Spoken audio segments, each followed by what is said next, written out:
Welcome, everyone. Thank you so much for coming. We're really excited for this presentation tonight. Before we get started, just to let you know, my name's Gianna. I'm one of the reference librarians here at the Chelmsford Public Library. Sarah had a good question to kind of start us off with. So if you'd like to participate, you're welcome to leave your answers in the chat or the Q&A section down at the bottom menu of your Zoom screen. So the question we're kind of going to think about tonight is, what are some of your favorite holiday cooking traditions? So think about that, add your answers down below. If you have any questions during the presentation, also please feel free to add those in there as well.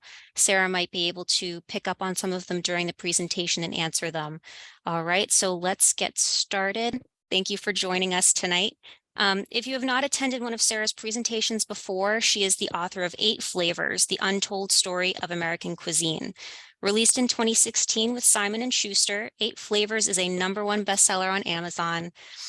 The Atlantic called the book richly researched, intriguing, and cleverly written. Formerly the curator of food programming at the Lower East Side Tenement Museum, she has lectured at hundreds of universities and institutions nationwide, including the Museum of Science Boston, the American Museum of Natural History, and the New York Public Library. Tonight, she will present Christmas and New Year's culinary traditions. We'll talk about how Christmas was once a rowdy holiday for heathens. We'll learn about the New Amsterdam origins of Christmas foods and the very New York origins of the modern Santa Claus.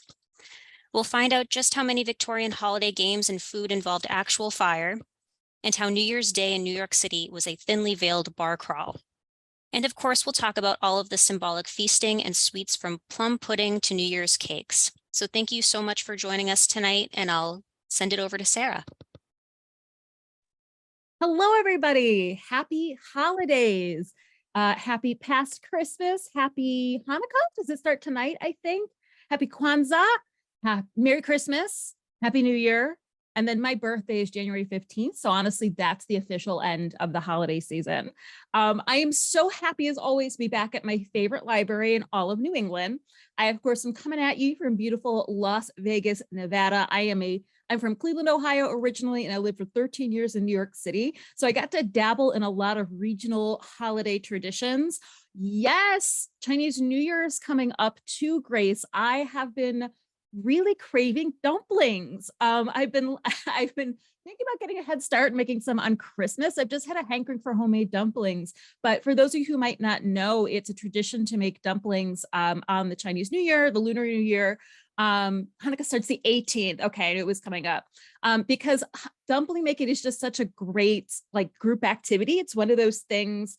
I'm sure a lot of your families have traditions like this around the holiday where you're making really labor-intensive food. So you sit around the table and sort of make all, full dumplings together, hundreds of dumplings maybe, and filling them and folding them. And then the idea is you are folding in all of your wishes for the new year. So it's like a very, very lucky food. And yes, I do. There's so many good holidays this season.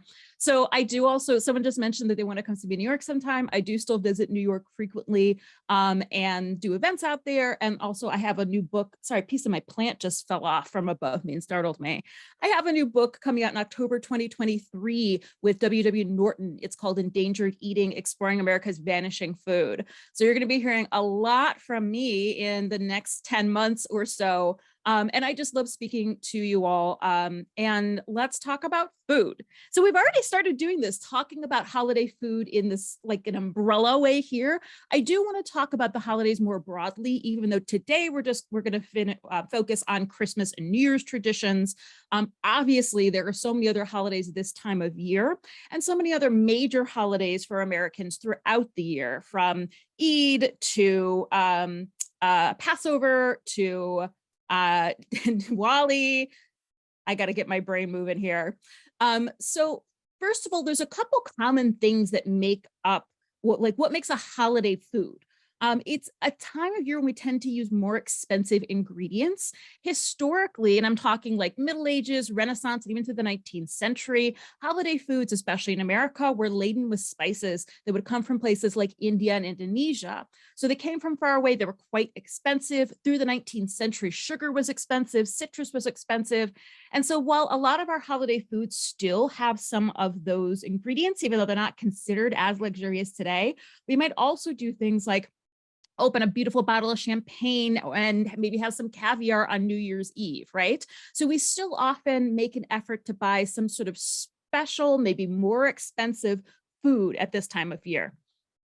But they're also very much labors of love. I already mentioned dumplings, but something like tamales is another really traditional sort of American Christmas Eve, like Mexican American food. And tamales are, again, this sort of like labor of love, but also a food that the whole family comes around to make together. That it's really this process of like an assembly line. You're doing things with your hands, which then allows you to just sit and talk and share stories, which is like my favorite way to cook when your hands are busy, but it's this chance to socialize with your loved ones.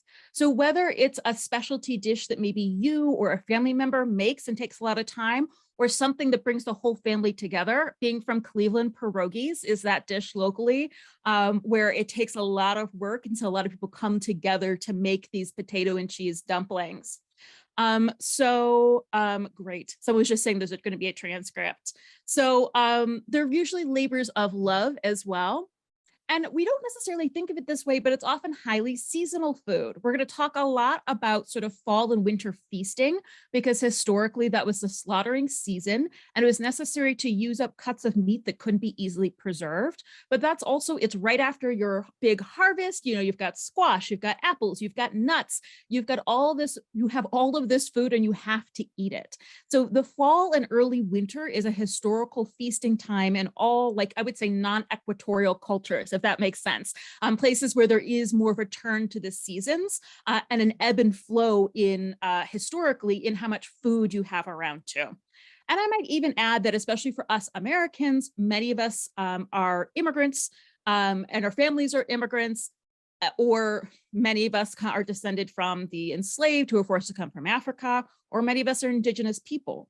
And it's around like our culture's holidays that we tend to reconnect with our heritage and reconnect with the dishes that have been passed down through the family. It might not matter that it was your great, great, great grandparents that came from Italy or China. When it comes to the major holidays, that's when we are reconnecting with that ancestry and making those foods. So that is definitely, well, I would say traditional dishes are, you know, sort of pan world when we're talking about the holidays. In America, those traditions are a lot about connecting with our ancestors and where they came from. So I want to talk a little bit about just the holiday of Christmas and where it comes from, because it is actually, we see it as this very like family focused holiday, and some people see it as a very religious holiday. Some people see it as a very secular holiday. I would venture to say that being in America, people who are not Christians celebrate Christmas. Oh, that's great. So Grace was just saying the pastor family would make turkey and also cook turkey juk kanji for the holidays. That's also one of the things I love about American food. We see that a lot, especially around Thanksgiving, where you'd have the turkey in the center, but it's all of the sides that begin to represent either your sort of regional culture or like your immigrant ancestry, you know? So Thanksgiving, and that's been that way since we first started broadly documenting immigrant culture at the turn of the 20th century, where like there were lots of articles in the 19 teens sort of visiting immigrant Christmases around America, where was turkey in the middle and then symbols of like traditional cooking around. Like some of you might cook a lasagna on Thanksgiving too. Some of you might do mac and cheese and collard greens on Thanksgiving as well. And some mentioned brown bread steamed in a can, which is so Massachusetts. You all are the only place, I think, in the world that makes bread that way in this day and age. But that's exactly what I'm talking about, those regional connections. So this particular Christian holiday is actually connected to an older Roman holiday called Saturnalia, as well as there are two other holidays around this time of year. Saturnalia, I hate to call Saturn the patron saint of Rome, but he kind of was. The god Saturn was sort of the patron of the area surrounding Rome. And so the Feast of Saturnalia originally was just one day, December 23rd, but by early Christianity, it extended over a week and it ended on December 23rd. And then December 25th was the Roman solstice. It was known as Sol Invictus, and it was the celebration of the sun, sort of this invitation of the sun to please come back. So when Christianity was spreading through Europe, and at this time, I mean, Christianity took the same tactic as it spread throughout the world, but one of its ways to sort of spread that religion was to co-opt holidays that already existed, festivals that already existed in those regions, and combine them or invent a Christian holiday to ground them. So Rome being one of the main targets for Christians trying to like eradicate pagan religions in their mind, they chose one of the biggest holidays to be the birth of Christ. The birth of Christ is not actually mentioned in the Bible. In fact, there is some scholarly research that says that indications in the story say it's a totally different time of year, but that doesn't matter. The church chose the celebration of that day to correspond with this major festival and with the solstice. And yes, you still can find brown bread in the stores, but you'll have to have a very Boston, Massachusetts. I know you're not in Boston, but like you'll have to have a very Massachusetts conversation about all that. So the thing though is that Saturnalia was a time, as you can tell from this depiction of Saturnalia, it was a time of feasting, drinking, overindulgence, sex, and partying. And while there are definitely still some aspects of that, definitely the feasting, drinking, and perhaps overindulgence, although they created this holiday basically around the turn of the first millennium, to correspond with Saturnalia, they then spent the next 1,000 years trying to battle those really I don't know what to call it, hedonistic roots of the holiday. I mean, additionally, since this was connected to the solstice throughout Europe, and as Christianity moved, especially into what is today the UK, it's combining with other pagan rituals of bringing greens inside the house. I mean, I think by now we have a broader understanding that bringing in holly, mistletoe, and pine boughs and pine trees is not a Christian practice. It's actually a very, very pagan practice of, again, bringing in green, inviting the coming spring, and then, of course, decorating with candles, and in this case, like LED lights now. It's that same idea of inviting the sun back. And we see these traditions of like greenery and sun all through history. One from maybe even pre-Middle Ages, from Scotland and Ireland is the Yule bannock. And it's a shortbread, or traditionally it would oat shortbread that is golden, I suspect colored with saffron if someone could get it. And then you tend to notch or pinch the edges so it looks a little bit like the sun. Additionally, we still see these sort of shapes in our holiday celebrations. If you've ever wondered why wreaths are round, they're woven in that way to, again, bring in greenery, but also to invoke the sunshine too.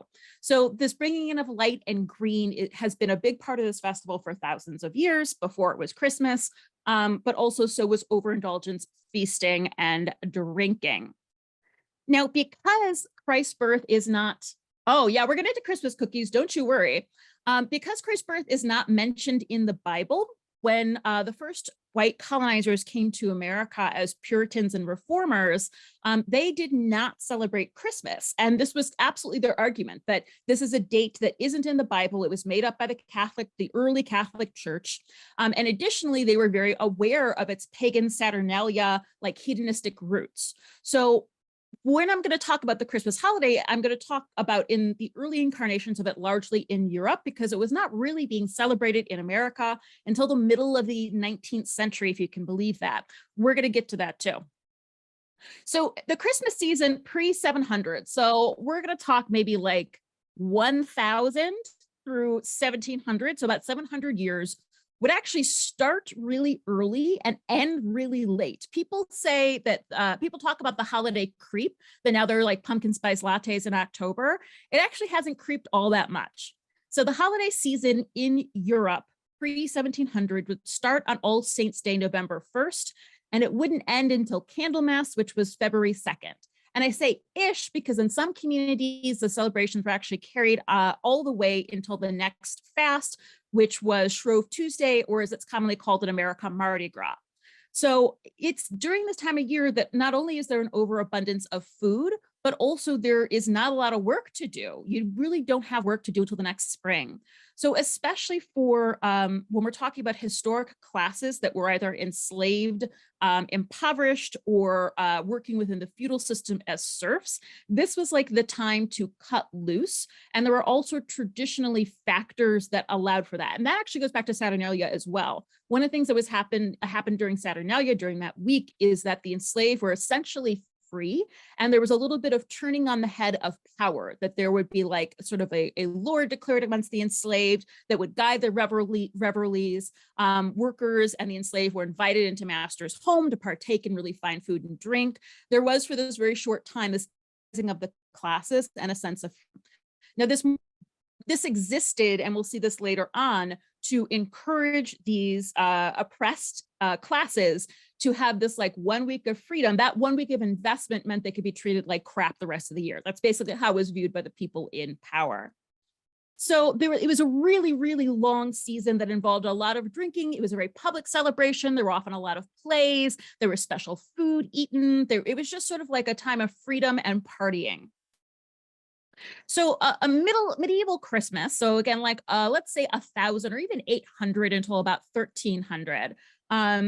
So I'm glad that the brown bread conversation continues in the chat. Please go there if you need it. So medieval Christmas, although it was celebrated as a special day and celebrated as Christ's birth, you don't really see that at any of the documentations or stories of the time. Certainly there was a lot of partying. It was largely, though, marked by games. It was very male oriented, and any of the surviving stories we have from this time, it's about men, lordly men eating together, feasting in dining halls, playing games, sword fighting, jousting. And then the sort of stories that were told around this time were actually sort of spooky ghost stories. The illustration on the left is, I believe it's someone's going to correct me, and I'm glad if they do, Sir Gawain and the Green Knight, which is a Christmas story that revolves around beheadings and being a good knight. It's a Knights of the Round Table story too. And so that was a really, really popular Christmas story. It was also a time of fasting, though. Medieval Christianity had way more fast days than it does today. Today, someone might give something up for Lent, or someone who's very devout might not eat meat on Fridays.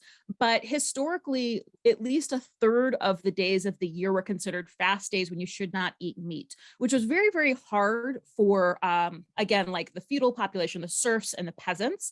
But it was pretty easy for the lords because they had such an access to a variety of meats.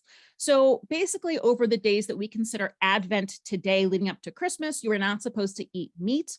So if you had access to a lot of food, you were eating fish in like every way possible, grilled, whole, in pies, in stews, and you even had access to animals like beavers, and also some water birds as well, porpoises, dolphins, and whales. These were all foods that, despite, thanks, Sir Gawain and the Green Knight, Chelmsford Library. These are all foods that were declared fish by the church, because if something spent enough time in the water, they just said, sure, that's fish.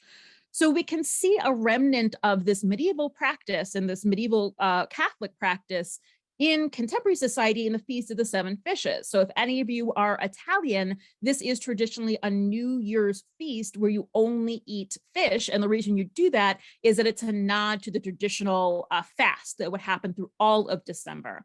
Although most of the Italian families I know that celebrate this, like seven's a lot of fishes. They might do like a feast of 4 fishes or a feast of 5. But it's certainly a very cool tradition. And it speaks to, again, that like medieval lordly way of serving, and that the point of the Feast of Seven Fishes is that you're serving seafood in a lot of different ways. And then I also mentioned this open house too. So in a feudalistic society, you had a main landowner, and then you had people that essentially rented that land and owed a tribute to the landowner at the end of the year. And so this kept a lot of people locked into a cycle of poverty and servitude, especially as the world was going through a little ice age at this point, and the harvests weren't always good. But part of this feudalism system was for the lords to open the doors, and everyone who lived and worked in that land could come in the house and feast. Now, it's been understood, though, that there were sort of different levels of feasting. Like if you were a feudal serf, you were going to come in and have one course of good feasting. If you were sort of like a middling lord of the neighborhood. Oh, I'm sorry. Paola says that this is Christmas Eve, not New Year's Eve. I do know that. I definitely misspoke if I said New Year's Eve. So it's a Christmas Eve feast. It's on December 24th to talk about which is a nod to what used to be a whole month of fasting. So if you're like a middling lord or land manager, you get 2 courses of feast. And if you're the highest lords in the land, you get 3 courses of feast, and then like the best wine and beverages as well. So the doors are open, but only to a certain extent. This was also a time too that when people in the community were invited into the castle or the manor, that there was game playing as well. And one of the games we know of, other than sort of like the sword fighting or jousting games, is a game that actually lasted through the early 20th century. And it's a game called Snapdragon. Now, the early reference we have to it in writing comes from Shakespeare, but it probably existed before that. The purpose of this game is that you soak raisins and almonds in brandy, and then you set a thin dish of this brandy on fire, and then you reach into the fire and you pluck the raisins out and throw them in your mouth. And as you pluck the raisins and the almonds out, they are still on fire, usually with this kind of blue flame. And so you can kind of like breathe a little bit of fire and look like a dragon. And as you can see, although historically this was a game for adults, by the 19th century, this was a children's game. I have played Snapdragon though. This is from a Great Gastro Obscura article about it. It is super, super fun. You can burn your fingers a teeny, but honestly, it's just the alcohol vapor that's burning. And so the flames are actually not that hot. And then eventually the alcohol all burns off from the brandy and the flame goes out, and that's the end of the game. It is a really fun game to play because your brain is saying, don't do that. Don't reach into that fire. And then once you do it once, it's like you've accomplished it and can get over it. The other thing that I just want to say too, I guess we're going to touch on this a little bit, but in the process of opening these doors too, you also had the tradition of what became called wassailing or mumming, which was as a part of this exchange of these fine foods and drinks from the lords.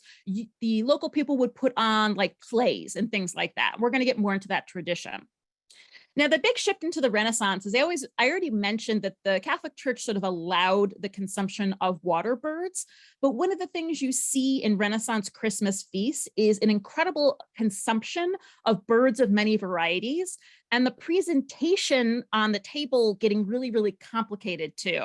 You can see in this Renaissance, again, lordly feast presentation, you've got these really, really thick pie crusts, and the crusts are not meant to be eaten. They're more like a kitchen made stewing, like casserole essentially.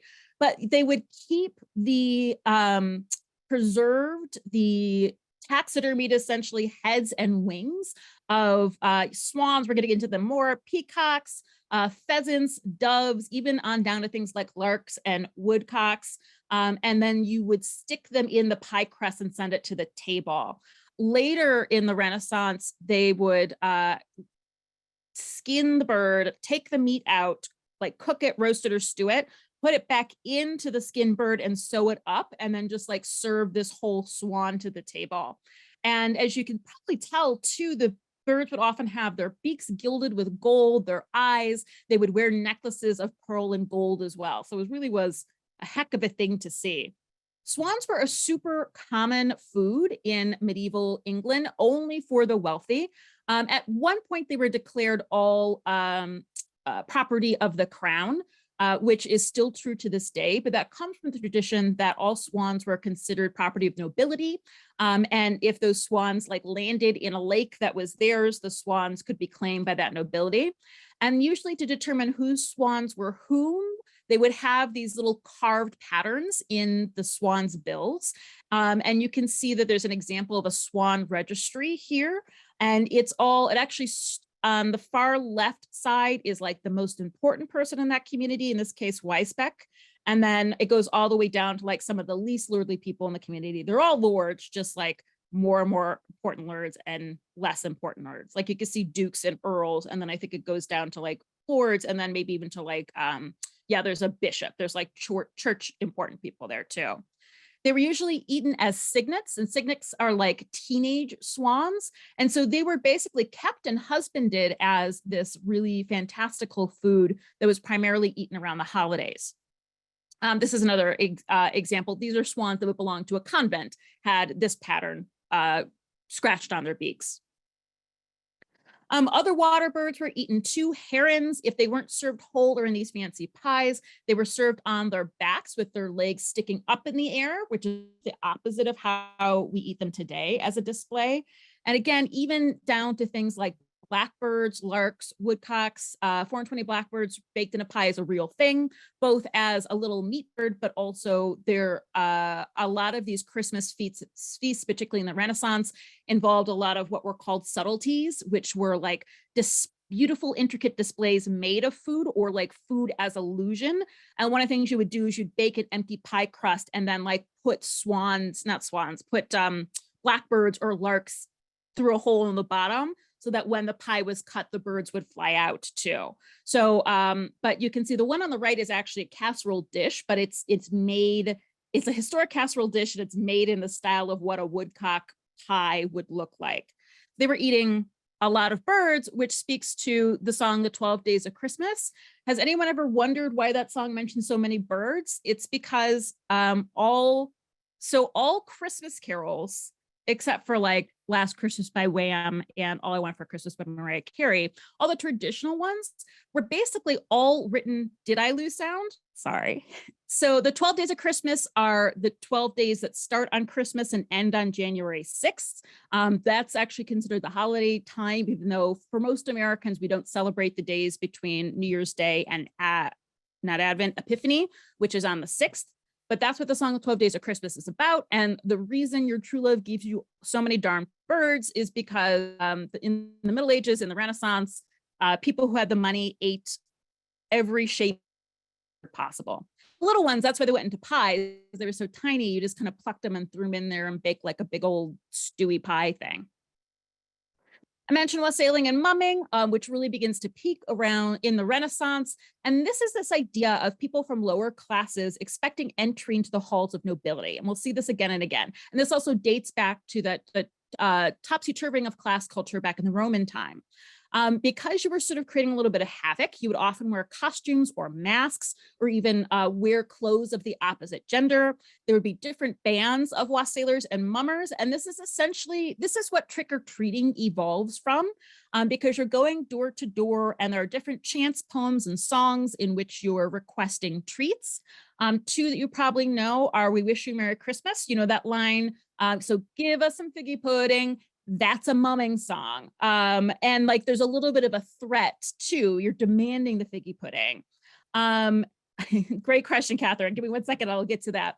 And of course, here we come a wassailing. So like that's what wassailing is. We'll talk a little bit more about wassailing, but wandering around asking for good food and drink, and often in return you'd perform like a little play.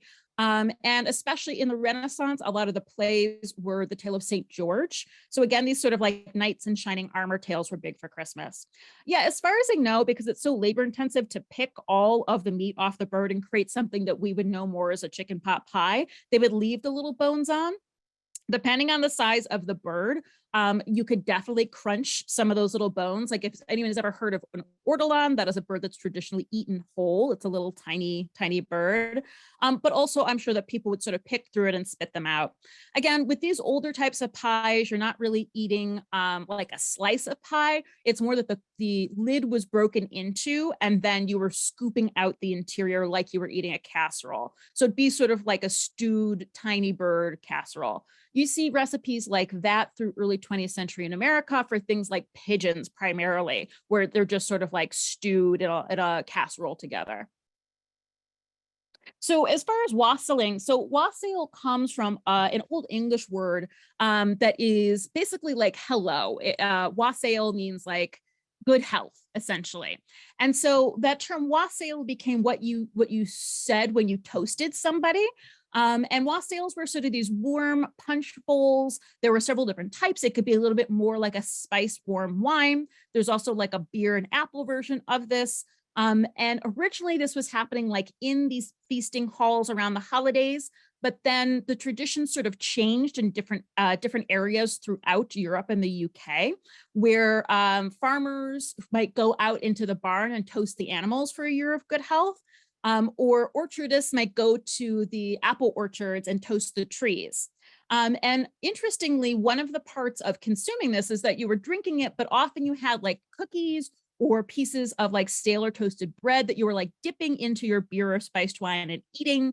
And then a little bit later on, like in the Renaissance, even through the 18th century, you would even use the toast, especially in that orchard tradition. You would actually tie pieces of bread to trees as part of this.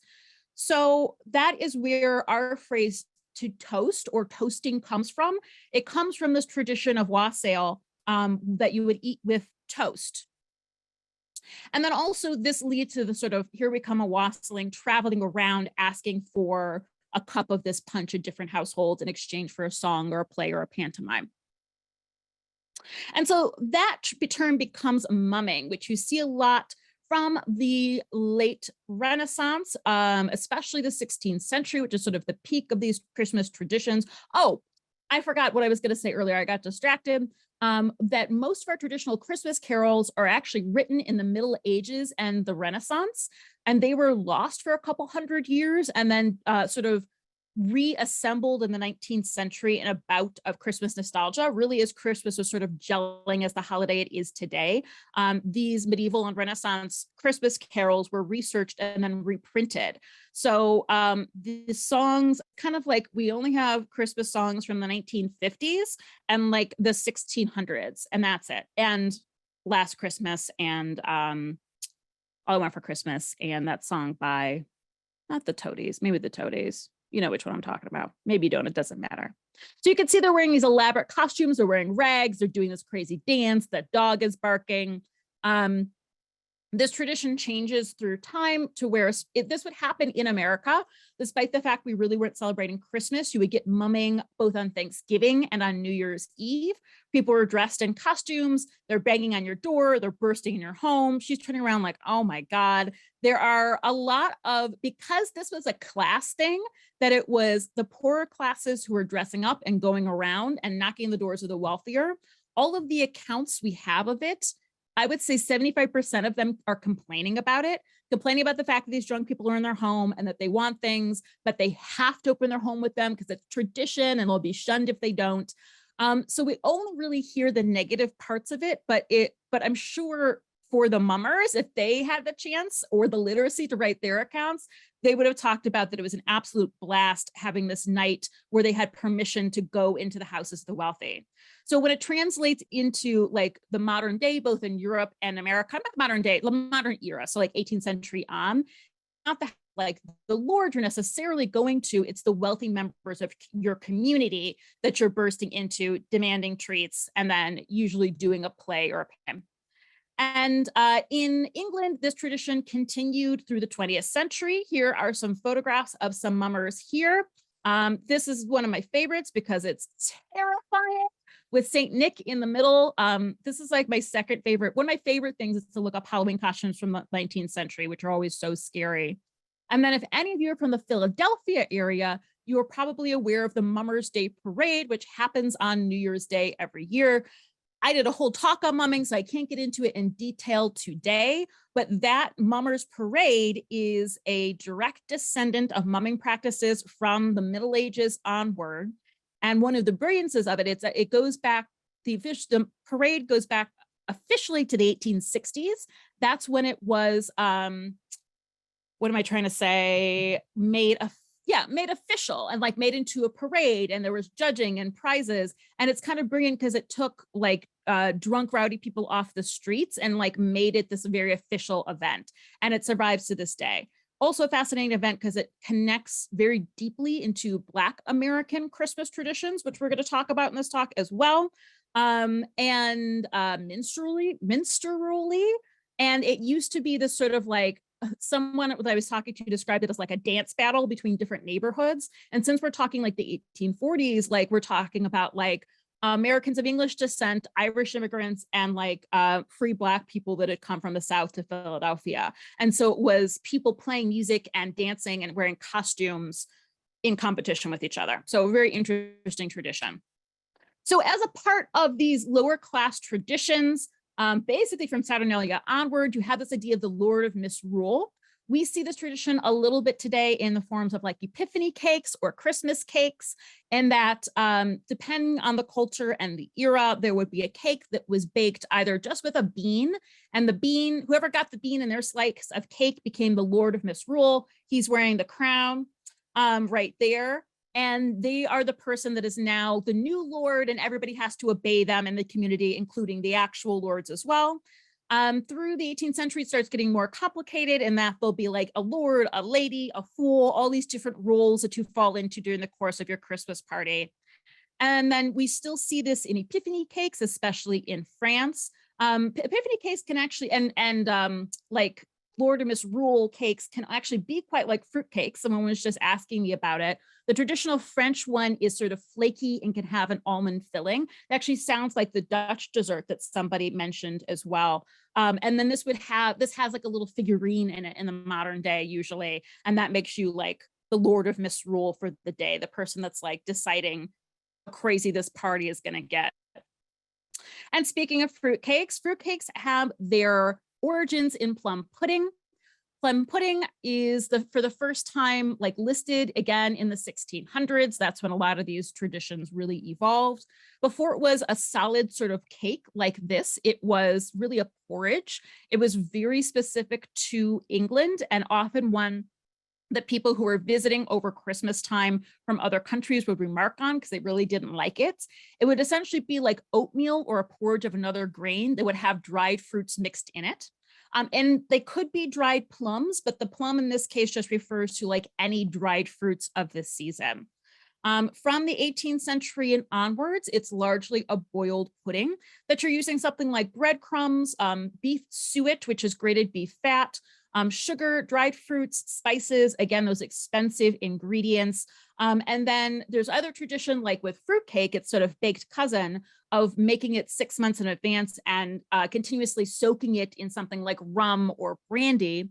Or the more British tradition is you take the boiled pudding and you pour ignited brandy over it and serve it to the table flaming. Again, that invitation of fire that is evoking the sun, right? Yeah, I feel like there's one more thing. Oh, and usually too, as much as fruitcakes are historically, you're supposed to make them in advance and let them kind of sit. Plum pudding was the same. Usually they were made in November and they were served on like Christmas, New Year's, and then were also saved for Easter too. So you'd make kind of like 3 giant ones in a big batch. There's some flaming fruitcakes, flaming plum puddings. So again, when we're talking about America, because of our puritanical colonial beginnings, there was not much celebration of Christmas. And that even extended to St. Amsterdam in the New York City area. Just checking the time and we're doing great. Why, if nobody liked them, their main tradition? Somebody had to like them, right? I mean, right here, Heather, whose last name wonderfully is Plum, loves them. Grace, I don't know what you think of them. And certainly there's a really great recipe from, oh no, is it Salon? I just recently put it up on my Facebook page. If you look up, I'm Sarah Lohman on Facebook. I put up a great recipe from Gourmet, I think.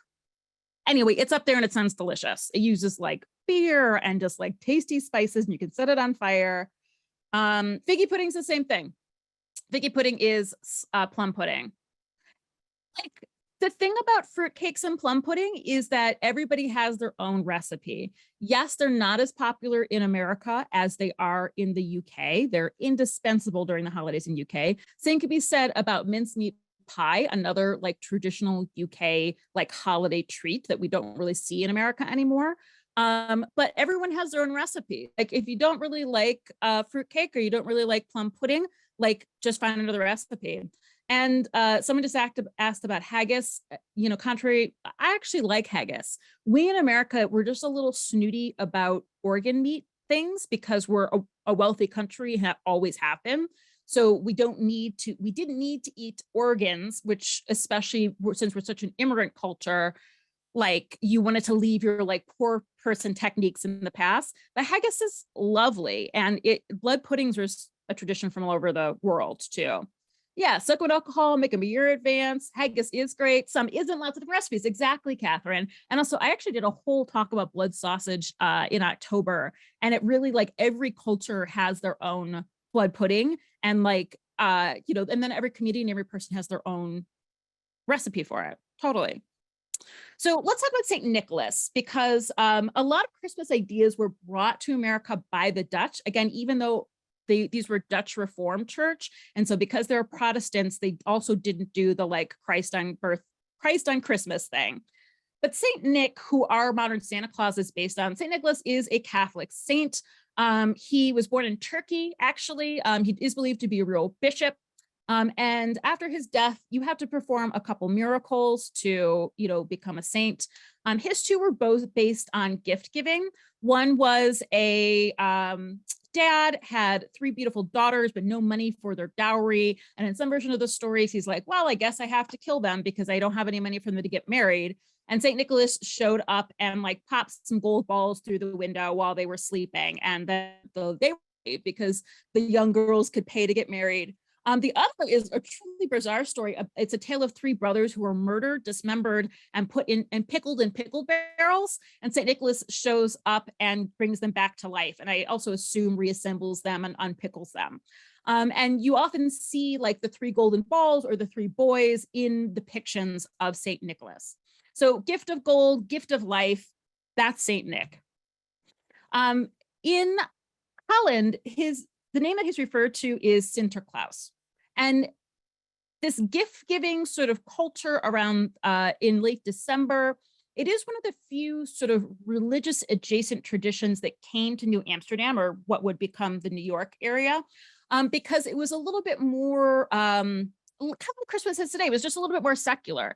Rather than referring to him as St. Nicholas, Sinterklaas is sort of the more casual, like intimate, cute name for him. And it didn't have like quite the same. So St. Nicholas Day, his Saint's Day, is December 6th. And it did have this presence in, I'm sorry, I'm laughing at the boy crying up in the corner and like the delighted girl. So it has this idea of like, if you're bad or if you're good, you'll be rewarded or not. And I also love that the little brother is laughing at his older brother that didn't get any toys. Like, it's just a very, very funny image. And Dutch still lifes from like the 17th century and the 16th century love depicting food. So they're very, very rich in terms of us being able to look at holiday traditions. She's got a doll. You don't eat this. This is known as a clear toy. This is basically a sucker that would come in a shape. Looks like there's some citrus. It's a little harder to see, but this is a typical Dutch bread that would be flavored with lemon. There's some like sugared almonds and spices and things over here, more citrus and cinnamon. And then down here, you can just see like basically a pizzelle or a waffle. So like there were a lot of sweets. It's kind of an ongoing sweet buffet around like St. Nicholas Day and the holiday times in Holland. And a lot of these baked goods came to New Amsterdam and the New Netherlands. They basically, the Dutch brought crullers, they brought donuts, they brought cookies as well. So to this day, cookies are a big part of the celebration of St. Nicholas Day. They're usually spiced cookies in a mold. This is from a really great book by Peter G. Rose, who is like the sort of Dutch American historian. And I'm trying to remember the name off the top of my head. Delicious December by Peter G. Rose. And so she gives sort of three different speculoos or like Dutch spiced cookie spice blends that I think is really interesting. And then these spice cookies were usually shaped. These are like old school ones, like Middle Ages ones, the tie that are shaped to the shape of people. Or they are stamped with molds or pressed into wooden molds. So we kind of know speculoos in America as coming only in windmill molds, but like historically, there were so many different types of cookie stamps. And not only were they used for St. Nicholas Day, they were used for New Year's Day, and they were also used for funerals too. There were just all kinds of stamps as well. And then it's also tradition to gild these really, really big speculoos cookies too. So the Dutch word for cookie is koekje. I'm going to write that in the chat. Koekje is cookie. And in fact, there's the gilding, which you can see is quite remarkable. The word cookie comes from the word kokja. Because of New Amsterdam, New England, and the Dutch traditions there, and the continual Dutch immigration, even after New Amsterdam was taken over by the British and became New York. Our first Christmas cookie recipe appears in the very first written and published American cookbook, American Cookery, which came out in 1796. It is a really good Christmas recipe. It's not as highly spiced as the traditional Dutch cookies. It is spiced with just coriander, which gives it a, coriander is, the green, in Britain, both things are called cilantro. Here, coriander is the seeds of cilantro. If you're British, you call both coriander. And it gives us this really like pleasant, like lemony flavor, this bright lemony flavor. They're really, really lovely. And it's interesting they're called another Christmas cookie. I think there's only one Christmas cookie recipe in this book. So that's why too, in the UK, thanks Chelmsford Library, they just posted Delicious Summer by Peter G. Rose. In the UK, that's why these are biscuits, and why here in America, they're cookies, and that's because of the Dutch influence. Pearl ash is a great question. Pearl ash is actually plant ash. Plant ash is like, and I'm talking like you burn certain types of wood, you collect the ash, and that is very basic. It's essentially lye. And when you add that ash to a acid, it bubbles. So it's a very early leavener, essentially baking powder. And super American, this is a technique that we learned, we meaning white colonists, from indigenous peoples. Indigenous peoples in America use plant ash, like so many different indigenous peoples from all over what is today America and Central America use plant ash as an ingredient for a variety of reasons. One of them is its leavening properties. So pearl ash was only used in America from the late 18th to early 19th century, and then it was replaced by commercial baking powder and baking soda. And that, you dissolve it in a teacup of milk. Let me see if there is, it's very bitter, extremely bitter. Yes. Can you substitute baking soda for pearl ash? Would it be 1-to-1? Yes, it would. And as a matter of fact, I have an updated version of this recipe on my blog. Chelmsford, I don't know if we can look it up, but if you go to my blog, 4 pounds flour, and then look up, I think it's the post is called the original Christmas cookie. I've got a recipe up there where I talk more about this recipe in depth and give a variation on it that is really, really tasty. But yes, when I normally do it and substitute baking, I would substitute baking powder, because I'm looking here to make sure that there is an acid, and I don't even see it mentioned in this recipe, but for baking soda, you need to have an acid for it to react. Baking powder also has tartaric acid in it, and so it's like all combined. So I would do 1-to-1, and I would use baking powder. But also, we're going to find the recipe for you. So I want to talk about the American South as well, because a lot of these feudal European traditions, like medieval and Renaissance Christmas traditions, existed in the American South through the 19th century, because the American South was run like feudal Europe, where you had the masters, the noble class, and then yes, Pamela. Oh, sorry. So we'll get back to this. So Pamela just says there's so much coriander, which massive bitters the pearl ash. That's exactly right. And for the most part, when I see recipes that use pearl ash, there is it's like a highly spiced recipe. It's like this one, or like a gingerbread, something that would cover up that really, really bitter flavor. And you know what, Mary, you're totally right. Mary just said because they didn't have refrigeration, the milk was probably sour milk, which is acidic. Usually in recipes, they do specifically say sour milk, but I think that you're totally right that the lactic acid in the milk would have been enough to activate the pearl ash. That being said, I would still recommend using baking powder in a modern substitution, or, you know, burn some plants and try it from scratch. Wouldn't taste as good. I recommend the more modern recipe that I did, which is absolutely lovely, which was just posted in the chat. So the American South, through the 19th century, through the abolition of slavery and beyond into the sharecropping system, was run like feudal Europe with enslaved and serfs and peasants. And so there was the same idea of we will give the enslaved 2 weeks of freedom, 2 weeks of a little bit of topsy-turviness in class systems, in that much like these medieval and Renaissance traditions, the big house was usually opened up, or at least a room of it, maybe the kitchen. Really good food and drink was served, punch and booze was passed out. This was a time of dancing and partying, and basically this idea of like, look how good and generous we are. This is also when the enslaved would receive their clothes and food for the year, so it made it seem like this really celebratory gift-giving time, when actually what they were getting was very small, very paltry. They were treated horribly the other 50 weeks of the year. But, this really slave owners were saying like, well, if we do 1 week of good deeds, then that makes them more loyal for the rest of the year. Now, these traditions varied in parts of the South, largely because of what types of crops were grown. If this was a cotton growing community, there wasn't necessarily a lot of Christmas celebration because you can still be picking and processing cotton through the winter.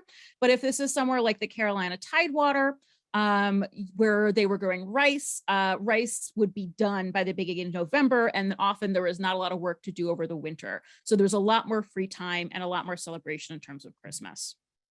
And because of that, in part, it's thought that in the Tidewater region of South Carolina, there was this very specific tradition that only seems to be present also in the Caribbean. And it's a mumming tradition called John Canoe. And John Canoe was the same sort of thing, like a person would dress as John Canoe, either as you can see on the right in like rags and bullhorns, or the other variation of this was dressing up basically in your fanciest / whitest clothes you had, and also performing in whiteface too. And either it was very much mumming in terms of you were dressing up, you were a roving band going house to house because you were allowed to sort of turn the hierarchy on its head at this time. She's so cute. I can't remember the name of this painter. I wish I could off the top of my head, but they are a 19th century painter that would do non-racist portraits of African-American life in the South, which is really fantastic. So he's being dressed up as John Canoe to like basically go like dancing and parading through the community. There's something else I want to say about this. Yeah, whiteface was a big part of this tradition. Oh, and it also connects to the idea, is this Winslow Homer? I love Winslow Homer. Amazing portraits of the 19th century of all kinds of people. Beautiful painting, right? The expression, the joy, the like intimacy, this moment, this documentation of a time and a place in a community that there is so little documentation of. It's it's a really beautiful, beautiful moment. This also, part of the holiday tradition is also what's known as the cakewalk.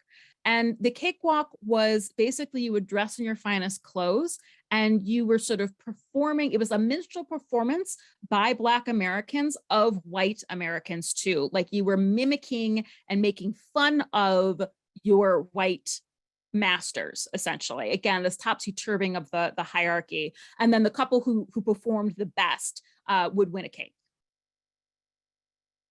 So the modern Christmas, I'm suspecting we have 10 minutes left. The modern Christmas, as I mentioned, was created in the early 19th century, essentially by these three New Yorkers. You probably have not heard of John Pintard. You probably have heard of Washington Irving, and you've definitely heard of Clement Clarke Moore, who penned the poem The Night Before Christmas. Here's how they did it. Pintard lived in New York. All these three guys were conservative. They were too late. Thank you. The dressing for the carnival, Winslow Homer. Thank you. Such good resources going up in the chat right now. These three guys were conservative New Yorkers, and I apologize, I don't remember exactly what the community was called they belonged to, but they were essentially like, their families were loyalists during the Revolutionary War. They actually believed that America shouldn't be a democracy, that rich people should be a ruling class over poor people, and they tried to pass a lot of laws and also sort of reinvented New York City history to go along with their idea of class hierarchy. Now, especially Pintard, he didn't like how by this time of Christmas was being celebrated. It was this rowdy, drunken holiday in America where what were termed Californian bands, or essentially mumming bands, would go through the streets, making music, banging drums, and begging for treats. And he hated it. He also hated the New Year's Day tradition of, I think I can show it to you. New Year's Day was a day of visiting based on Dutch traditions, which to me sounds super, super fun, where basically the women of the household stayed home, wore beautiful dresses, got their hair done the night before, served incredibly delicious and complicated punches, desserts, food, and then the men of the households would go and do the visiting all through the town. So it was this like ongoing, as I mentioned, thinly veiled pub crawl, except you were going into people's homes and visiting them all day. So in this case, it wasn't necessarily like, yes, it does have to do with domestic and public sphere, but it was like one half of the party stayed in one place and the other half of the party moved around. They also hated that because they thought it was too rowdy. So their idea is they wanted Christmas traditions to not focus on benefiting the poor, but to place children in the role of the poor. So another tradition that we haven't gotten to, but I know there's at least one British person in this chat, is like Boxing Day. Boxing Day is named after Christmas boxes, and part of the idea of Christmas presents is not just coming from this exchange of treats during mumming, but that also you should give money and other luxuries to people who work for you or work for the community. So Pintard decided with his buddies Irving and Moore to change that from benefiting the community and allowing them to overturn the hierarchy for a week and letting the kids be the poor and needy. So they focused the story on being not about rich people helping poor people, but about you helping your kids. And that's what really turned it interior and domestic and made it a family holiday. Irving was a part of this because he wrote basically a book of Christmas traditions that was based on fantasy essentially, but really talked about this like British hall that celebrated all these Renaissance Christmas traditions. And then of course more in, hold on. Okay, so there's Knickerbocker History of New York. By the way, this is a broadside about how much people hate Christmas and what St. Nicholas Day is. And that is an early portrayal of essentially Santa Claus. And you can also see on the right to the fire, stockings filled with treats, probably some waffles there, things like this. The good girl, the bad boy, he gets a switch. This is essentially like a broadside version of that painting we watched. 1809 Knickerbocker's History of New York, Washington Irving, is this sort of rewritten fantastical history of New York that gives them a like lordly Dutch heritage. 1823 is when A Visit from St. Nicholas is first published in, what is this, Harper's, a new monthly magazine. And we also get one of the earliest illustrations of St. Nick with these paintings too. And so this idea of like kids and sugar plums and this St. Nick coming to deliver gifts sort of expands from the Dutch idea of it. He's originally described as very elven, not the big fat jolly man we have today. It's Thomas Nast in the 1860s. Thomas Nast is a very famous political cartoonist from this era. I think probably most famous for taking down some of the like big Irish bosses in New York City, but he also created a version of Santa Claus that is a lot more like the Santa Claus we know today. Red suit, big fat man, big beard, smoking the pipe. This is specifically a Dutch pipe and a Dutch pipe of nobility as well. If you were lower class, you broke your pipe and smoked them short.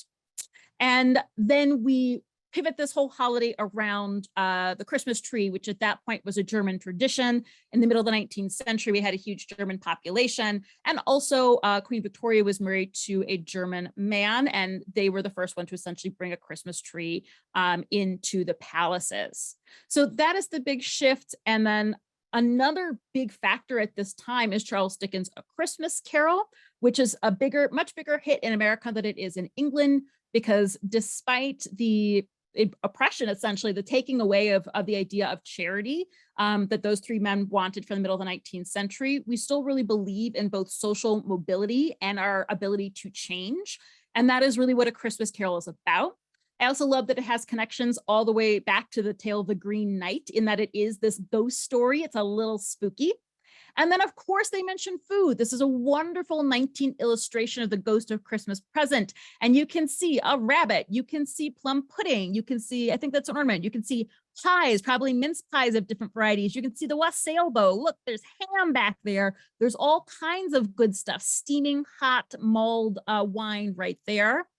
The UK does Christmas. Oh, yeah. Yes, you do now. But in the night, yes, I understand. What I'm saying, Heather, is in the 19th century, this book was not a hit in the UK. It like barely sold anything and was incredibly popular in America because it was this moral tale, a tale of change and a tale of upward mobility. So of course, today, this is really sort of a universal story. It's, you know, one of our most famous Christmas stories, but that wasn't true in the 19th century. And then also they describe the Cratchit's holiday dinner. And interestingly, the holiday dinner that is portrayed in this book of like goose, applesauce, mashed potatoes, is talked about like it's very, very meager. But according to like common cookbooks of the time, this is a really, really common Christmas feast. Although in this case, 15-cent dinners, which was published in New York in the 1870s, there's roast turkey, baked potatoes, applesauce, and then of course, plum pudding with cream sauce. Turkey is in America associated with Thanksgiving. And then, you tell me what you do on Christmas. Is it ham? Is it like a rib roast? Like what do you eat? Is it more turkey? But traditionally in the UK, turkey was the Christmas bird. Now, turkeys are a New World animal. They're from the Americas, but starting pretty soon after first contact in 1492, turkeys went to Europe. In fact, they were so associated with the Old World, people thought in Europe thought they came from Turkey, which is why they got that name. And there was definitely like turkey husbandry that happened in the UK in great numbers. Turkey became a food for winter because the areas that had these enormous turkey farms were usually a couple days journey outside of major urban centers. So in hotter weather, you had to drive your flock of hundreds of turkeys up to 3 days to the market, where then they would be slaughtered on site. Because if it were warm, you can't like haul meat through the heat for 3 days. And I found out a weird fact today in that they had to wear little shoes. You would dip the turkey's feet in pitch or wrap them in little burlap bags so that their little feet could make it. This is a family, it can be goose in the UK, but traditionally turkey is the Christmas meat. And it's because in the wintertime, you could do the slaughtering on the farm. And then I love this incredible image basically of the turkey wagon coming from a bird farm that is just packed inside and out with slaughtered, in some cases, plucked turkeys, because you can make that journey quicker and then the meat doesn't spoil in the winter cold too. So although if we're talking about the Christmas Carol, when Bob Cratchit has his feast in the vision of the ghost of Christmas present, he's eating a goose. You will, of course, remember that in the final scene, when Scrooge is standing in the window and calls on the little boy, he says, "Do you know the turkey in the window?" And the boy says, "The one as big as me, sir." So although in America, this is traditional Thanksgiving meat, in the UK, historically, it was a traditional Christmas meat. That's my talk. If you've got some questions, I think we have just a minute. We're already 1 past the hour. But if you would like to read more, here are 3 books I highly recommend. For more on like the New York City origins of Christmas and the rewriting of the holiday, I really recommend The Battle for Christmas by Stephen Nissenbaum. History of Christmas Foods and Feasts largely talks about British traditions, but it'll give you a lot of the origins in like those medieval and Renaissance Christmas and Christmas food traditions. And then Delicious December is the one that I mentioned by Peter G. Rose, which talks about how St. Nicholas Day and New Year's Day evolved into to our modern holiday traditions, including Christmas cookies. And not only is there history in Delicious December, but there are lots and lots and lots of great recipes. So that's me. Yeah, what an amazing talk, right? Happy holidays, everyone. I hope that you are going on break soon. As always, you're always welcome to find me on social media for Pond's Flower or to search for my name on Facebook and Instagram. My website is sarahlohman.com. This is my last event of the year, so I will see you in 2023. And we're already talking about what I'm going to come talk about in January too. So I'll be seeing you all again very, very soon. And thanks, Chelmsford, for hosting me. It's always a pleasure. You're such a lovely audience every single time I speak. Thank you so much, Sarah. This was such a cool presentation.